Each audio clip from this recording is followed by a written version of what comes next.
Pure fiction, says Romualdez of Sara Duterte's luggage of cash claim.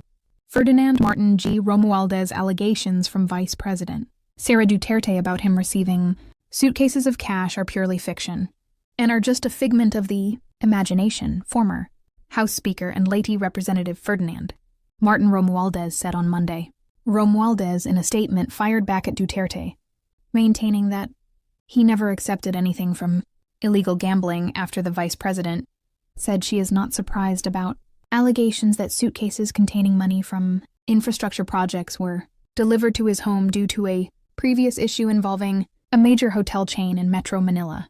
Duterte was referring to claims that Romualdez was allegedly bribed by the management of Okada Manila to supposedly influence local courts amid a courtroom battle. I heard the accusations. I will directly say this. It is not true that I received anything from illegal gambling. These stories about suitcases of cash are pure fiction, a figment of their imagination.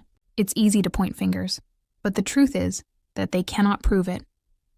Until today, there is no evidence shown, only hearsay evidence being repeated over and over, Romualdez said. With the Okada, a Delaware issue, it is clear I am not part of it, I was not investigated, and I am not an accused in the case. I have no involvement in that case, which is a fight between two businesses. It is being resurrected to destroy my reputation, he added. According to Romualdez, it is saddening that the vice president herself, who has been accused of improper use of confidential funds, is now spreading lies. It's saddening that the vice president herself, who was accused and impeached by the House for alleged misuse of funds, has been spreading these lies. When the source itself has lost credibility, why should anyone believe these baseless claims? Romualdez noted.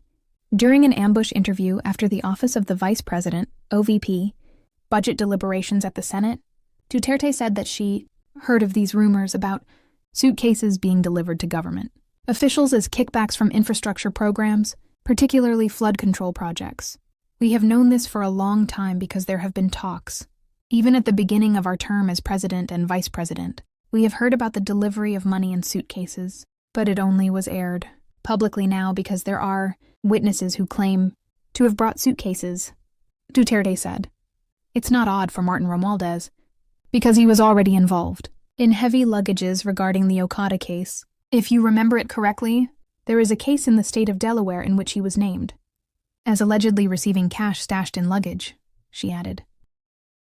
Last Thursday, at the Senate Blue Ribbon Committee hearing, a certain Orly Regala Gutesa, who is supposedly a Bicol party list Repaner Elizalde, Co's former security staffer, claimed that he delivered luggage of cash to Co and Romualdez's homes. Gutesa said he was assigned to carry and deliver luggages containing basura, a term for piles of money, approximately amounting to more or less P48 million each to certain locations. Gutesa said he used to report every day at the 56th floor of Horizon residences in Bonifacio, Global City, where Co resides. However, whenever he is assigned to garbage duty, they usually go to 28th Ladybug Corner Dragonfly Street in Valle Verde 6, Pasig City. According to Gutesa, during each garbage duty, certain individuals are expected to deliver suitcases containing money, which in return will be received by John Paul Estrada and Mark Texe, both of whom were Co's executive assistants. But Romualdez on the same day disputed these allegations, noting that the Taguig City residence mentioned has been under renovation since January 2024. Romualdez said, the testimony of Gutesa, who he called a witness of Senator Rodante Marcoleta, is a mere fabrication meant to forcibly link him to the kickback scheme, investigations of alleged corruption in flood control projects, and protest movements against such activities, sprung in light of revelations regarding an alleged extensive kickback scheme in the government's infrastructure programs.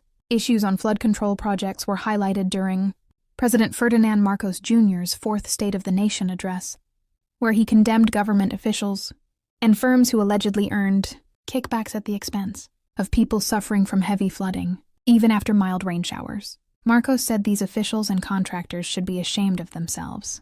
Eventually, Marcos inspected different flood control projects that were labeled completed, which he later found out to be either substandard or completely non-existent. The flood control scandal has affected Congress leadership.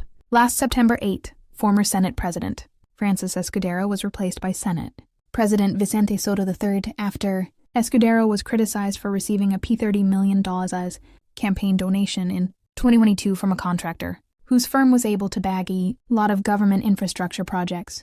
In the House, Romualdez relinquished his post last September 17 to allow an independent commission to probe his alleged involvement. Romualdez has not been connected to any of the top companies doing the flood control projects, but he was one of the lawmakers named by contractor couple Pacifico Curley and Sara Duterte of allegedly receiving kickbacks from the projects.